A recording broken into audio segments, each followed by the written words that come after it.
Assalamu alaikum. Today I will discuss about sympathomimetic drugs. Okay, so what is sympathomimetic drugs? That means this drug will act just like as your sympathetic nervous system. Okay, so at first we will know the classifications of sympathomimetic drugs. So sympathomimetic drugs can be classified under two headings. One is according to chemical structure or chemical nature, and another one is according to mechanism of action. So at first we will know according to chemical structure, sympathomimetic drugs can be classified into two categories. One is catecholamine sympathomimetic drugs and another one is non-catecholamine sympathomimetic drugs. Now we will know about catechol O nucleus. What is catechol O nucleus? This is a benzene ring in which there is two hydroxyl group at 3 and number 4 position. Okay, so this is a catechol O nucleus. So those sympathomimetic drugs have this catechol O nucleus. They are known as catecholamine sympathomimetic drugs, and those sympathomimetic drugs don't have this catechol O nucleus. They are known as non-catecholamine sympathomimetic drugs. Okay, so what is the importance of this catechol O nucleus? Yes, very important. According to adjunct basic and clinical pharmacology textbook, this hydroxyl group is very important to show adrenergic response. Okay, and another important feature is that due to this presence of hydroxyl group, these catecholamine drugs or catecholamine chemical substances are metabolized by catechol O methyl transferase enzyme. That means you can predict that the more hydroxyl group will be in chemical structure, those drugs will be more rapidly metabolized by COMT enzyme, and those drugs have less duration of action, and those sympathomimetic drugs have less number of hydroxyl group or absence of hydroxyl group. Those drugs will be less metabolized by COMT enzyme, and that's why their duration of action will be more prolonged. Okay, this is very important informations. Okay, so another one is, you know that the more hydroxyl group will be in chemical structure, you can predict that those drugs are more water soluble and less lipid soluble, and if a drug is less lipid soluble, it cannot cross blood brain barrier.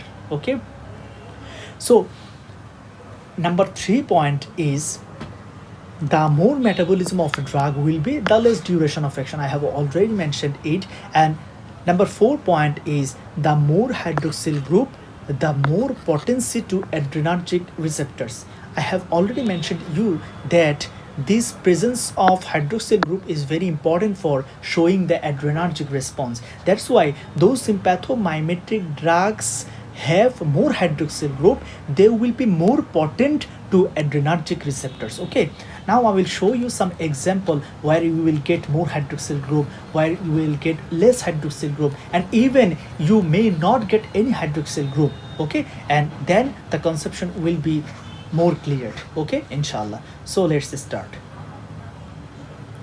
Look at this example. These are the some typical example of catecholamine sympathomimetic drugs. That means you will get here a catechol O nucleus in this structure. Okay, let's start. This is the structure of norepinephrine. All of you know that norepinephrine is also present endogenously in our body, and it acts as a sympathetic neurotransmitter.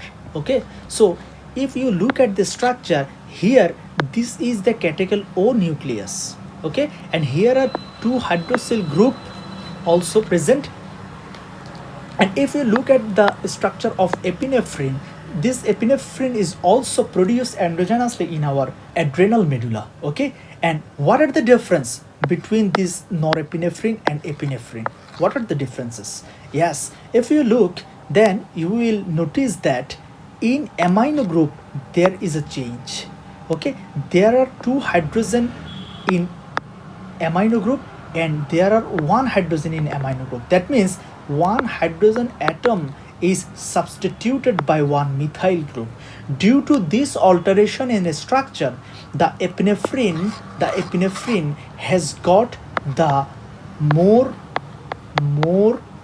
beta adrenergic activity, more beta adrenergic activity. Okay, that means you know that all of you know that norepinephrine has only alpha 1, alpha 2, beta 1 activity, but this norepinephrine doesn't have any beta 2 like effect, but this epinephrine also have alpha 1, alpha 2, beta 1 and also beta 2 like effect. So due to this a little bit alteration in chemical structure, that means substitution by a methyl group, epinephrine has got the beta 2 like activity which is absent in norepinephrine. Okay, so this is an important example. Okay, now look at this structure. This is a structure of isoproterenol or isoprenaline. Okay, so what is the difference between norepinephrine and isoproterenol? Okay, so here is also catecholonucleus and here is also catecholonucleus, but difference is here in the amino group. In the amino group there is two hydrogen atom, and here in the amino group only one hydrogen atom. That means one hydrogen atom is substituted by a isopropyl group.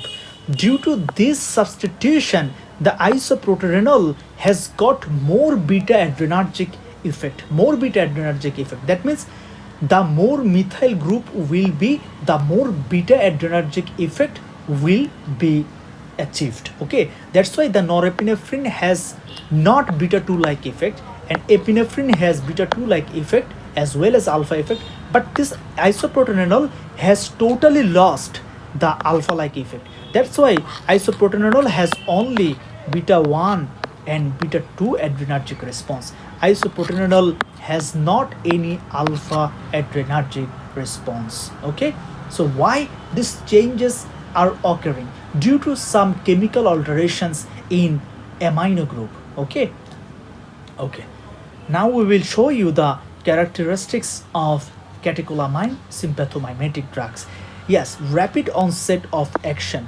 Why these drugs show rapid onset of action? Because all of these catecholamine drugs have a specific nucleus which is known as catecholonucleus. That's why. Okay, and short duration of action. I have previously mentioned you that the more hydroxyl group will be present, those drugs will be rapidly metabolized by catechol O methyl transferase enzyme. As you can see that all of this structure, there are two hydroxyl groups in the catecholonucleus, as well as there are also some hydroxyl group in beta carbon. That's why all of these catecholamine sympathomimetic drugs will be rapidly metabolized by COMT, that means catechol O methyl transferase enzyme. So if a drug is rapidly metabolized, that means the drug will remain for the short time in your plasma. That's why definitely the duration of action will be less. Okay, so this catecholamine sympathomimetic drugs will have less duration of action, short duration of action. Okay, and these are orally inactive. Why?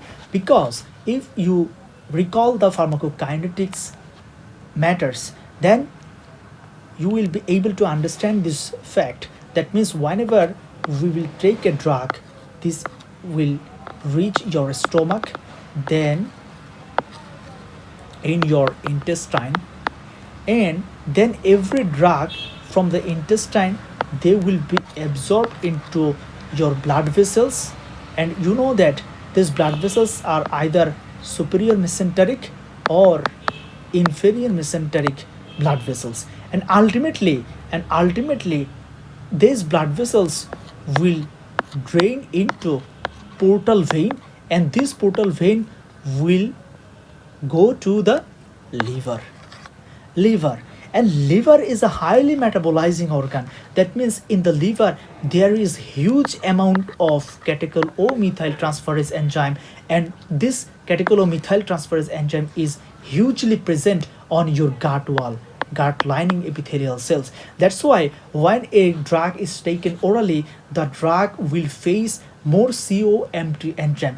As the sympathomimetic drugs, catecholamine sympathomimetic drugs is rapidly metabolized by COMT enzyme, and we can see here a huge amount of catechol O methyl transferase enzyme in the gut wall as well as in the liver. That's why the drug will be almost 100% metabolized by COMT enzyme, and that's why almost 0% active drug will be able to reach your systemic circulations.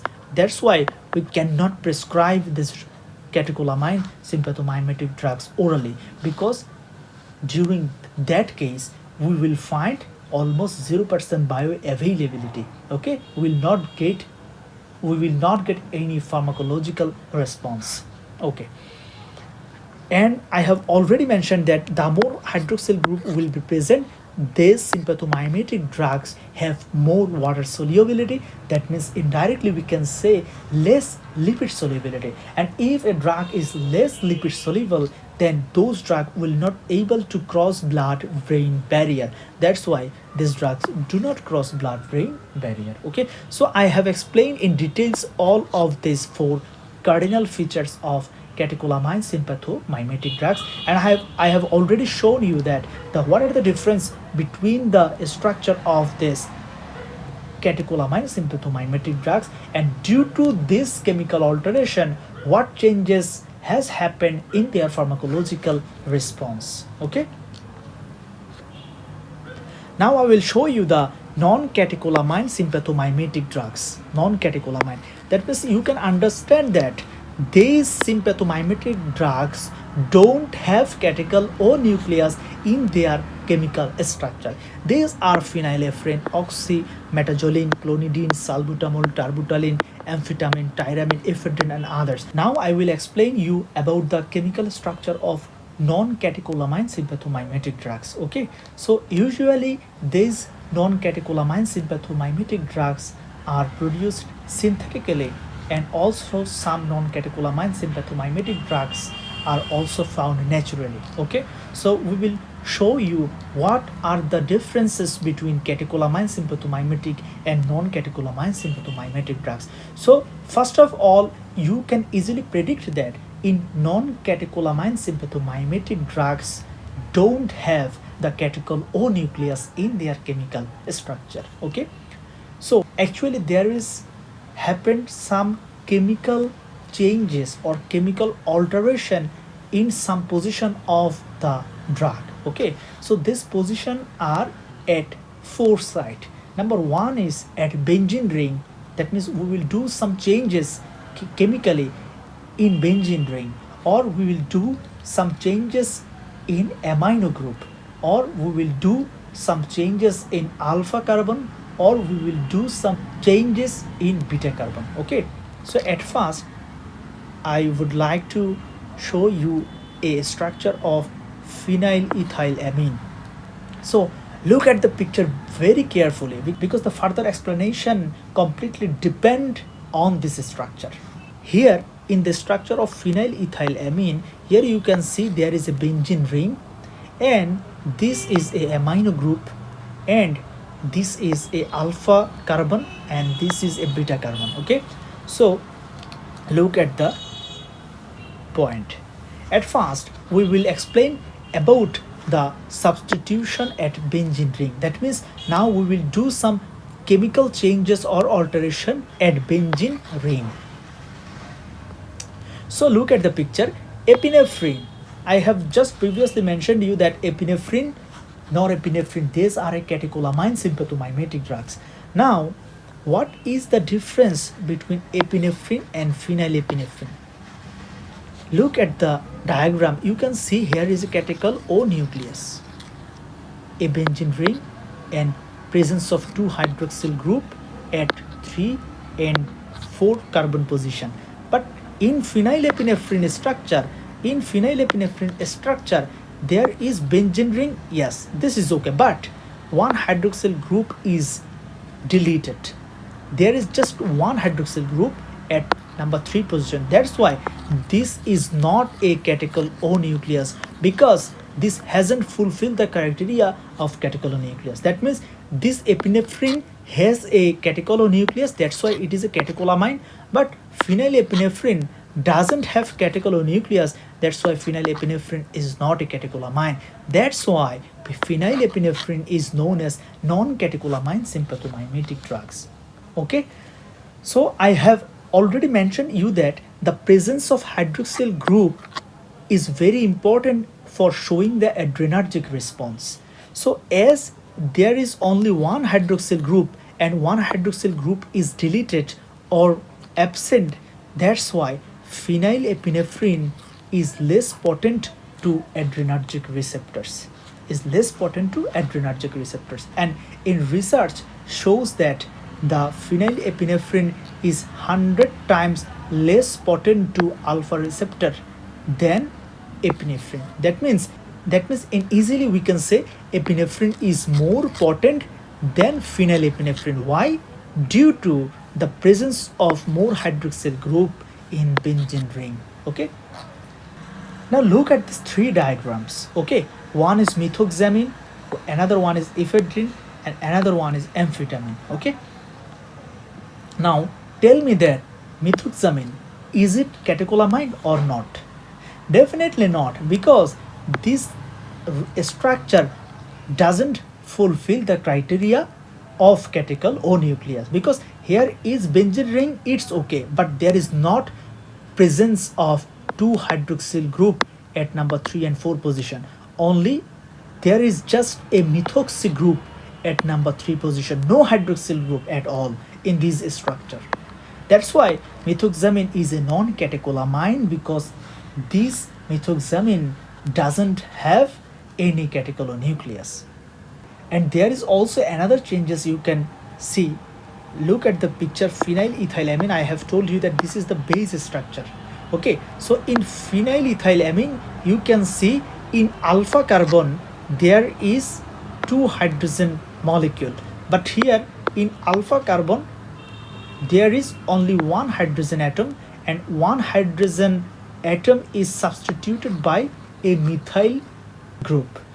So this substitution by methyl group, there is happened some pharmacodynamic changes in these methoxamine drugs. In ephedrine there is no hydroxyl group. There is no hydroxyl group, and there is also a methyl group substitution at alpha carbon, and also a methyl group substitution at amino group. Okay, so in amphetamine there is also absence of hydroxyl group, and there is also a methyl group substitution at alpha carbons. Okay, so you can see that due to some chemical alteration there is happening some changes in pharmacodynamic responses. Okay, now I will show you the alterations or substitution at alpha carbon. So it is the amino group, and this carbon is alpha carbon and this carbon is beta carbon. Okay, so here you can see that a hydrogen atom is substituted by a methyl group, because in case of norepinephrine, look at the structure of norepinephrine. Here in alpha carbon two hydrogen atom is attached with alpha carbon, two hydrogen atom. But in case of ephedrine, you can see one hydrogen atom is substituted by a methyl group. And in case of amphetamine there is also substitution of a hydrogen atom by a methyl group. Okay, in which carbon? Alpha or beta? Alpha or beta? Definitely alpha carbon, at alpha carbon.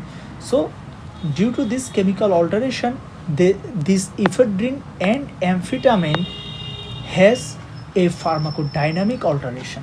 That means norepinephrine and isoproterenol act directly on adrenergic receptors, but this ephedrine and amphetamine act indirectly on adrenergic receptors. That means they increases the release of a stored catecholamine from the presynaptic nerve terminal. Okay,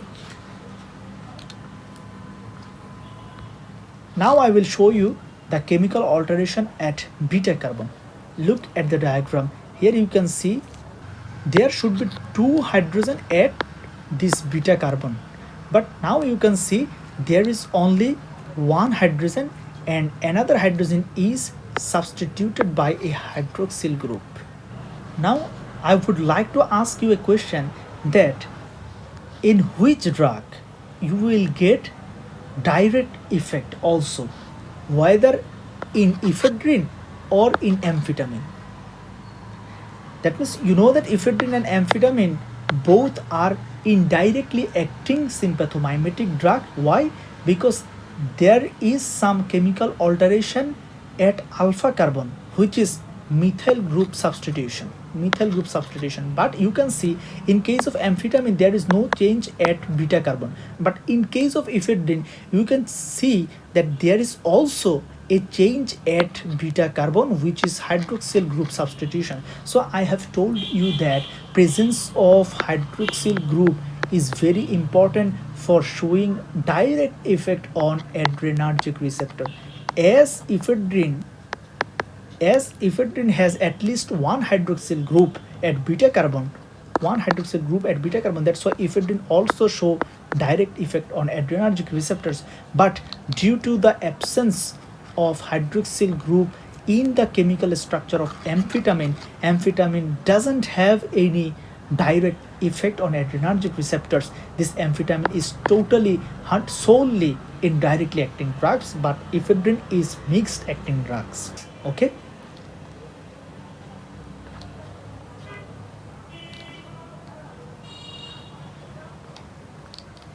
So look at the diagram here.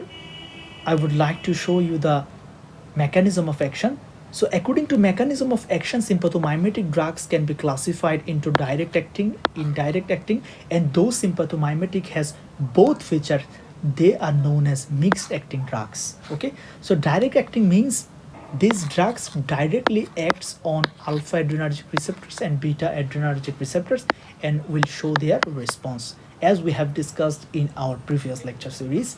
Okay, and indirectly acting means these indirectly acting drugs will not directly act on adrenergic receptors. Never. They will act in a different manner.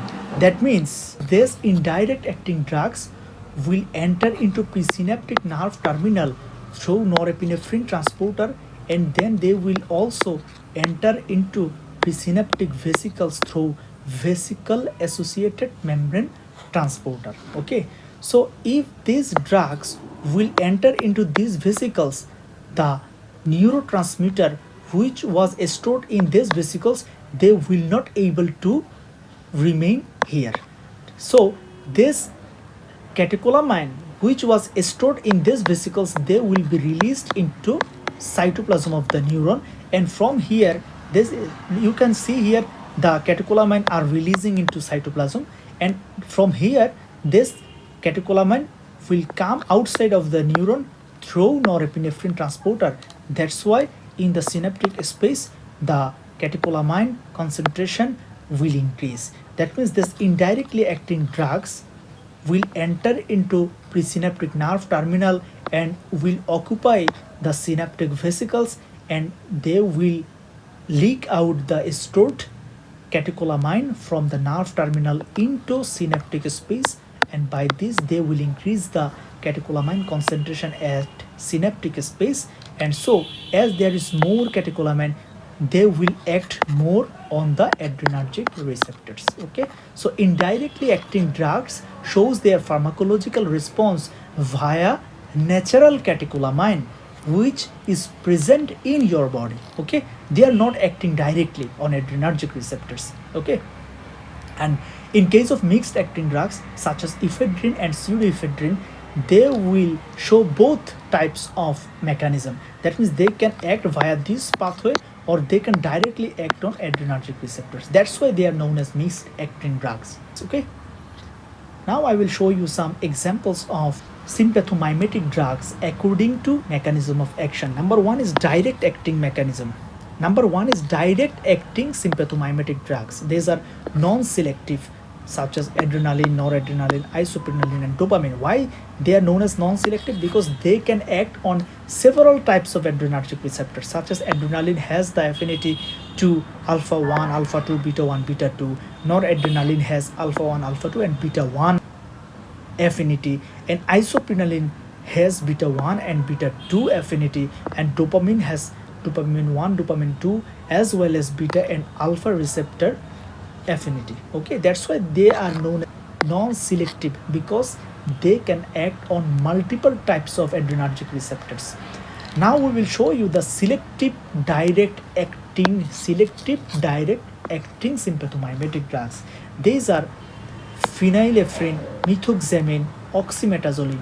These sympathomimetic drugs will act directly on only alpha 1 adrenergic receptors. As these drugs are selective to a specific receptors, that's why they are known as selective.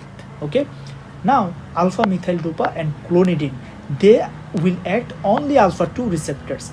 Dobutamine, they will act only beta 1 receptors. Salbutamol, tarbutaline, they will act only beta 2 receptors. That's why these drugs are directly acting selective sympathomimetic drugs according to mechanism of action. Now we will show you that indirect acting sympathomimetic drugs, that means they will increase the natural catecholamine concentrations at synaptic space via a indirect pathway. Okay, so what are these? These are amphetamine and tyramine. And here are also some other indirectly acting sympathomimetic drugs. These are atomoxetine, reboxetine, sibutramine, duloxetine, milnacipran, and cocaine. These drugs has some extent different mechanism. These are also sympathomimetic, but difference is here that these drugs will not enter into presynaptic nerve terminal, will not enter. They will just block the norepinephrine transporter, such as cocaine. They will just block the norepinephrine transporter. They will not enter into presynaptic nerve terminal. So if this drug block the norepinephrine transporter, this epinephrine will not able to do reuptake 1, because the door is closed by sympathomimetic drugs. That's why the norepinephrine will not able to enter into presynaptic nerve terminal, so the concentration will be more at synaptic space. Okay, so the indirect acting sympathomimetic drugs can be classified into again two types. One is enter into presynaptic nerve terminal and release the stored catecholamine. Another one, those will not enter into presynaptic nerve terminal. They will just block the norepinephrine transporter, and via this mechanism they will prevent the influx of epinephrine from the synaptic space into nerve terminal. Via this mechanism, this drug will also increase the increased concentration of catecholamine at synaptic space. Now another one is mixed acting drug. I have already described about it. These are ephedrine, pseudoephedrine. They will show both mechanism. They will also increase the release of stored catecholamine from the presynaptic nerve terminal, and they can also act directly on adrenergic receptors such as ephedrine and pseudoephedrine. Thank you everyone. Be connected with me, and if you like my lectures, then please like, share and subscribe my channel. Thank you everyone.